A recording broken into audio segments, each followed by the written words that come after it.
Maupay nga adlaw mga chinggo, and for today's video ay mag-unboxing nga kita hininga kon item nga maiya ko na nga ginihinulat. Hindi ko kasi monitor yung aking mga parcel kaya naman hindi ko alam na may parating na pala ngayong araw na ito. Nag-spray nga muna ako dito sa aking parcel na ito dahil syempre maarte tayo.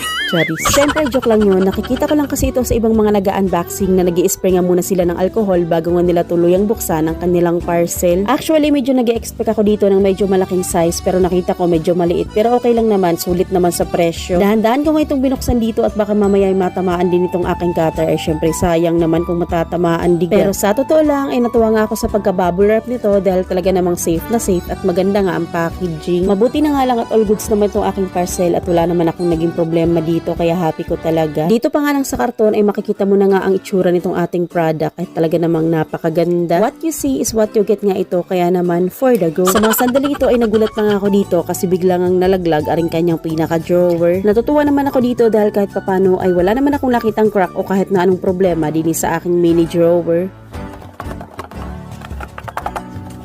O diba, meron pang PSMR. Sobrang kilig ko nga dito dahil sa totoo lang ay napakatagal ko na nga itong gustong bilhin at ngayon ko nga lang talaga siya nabili.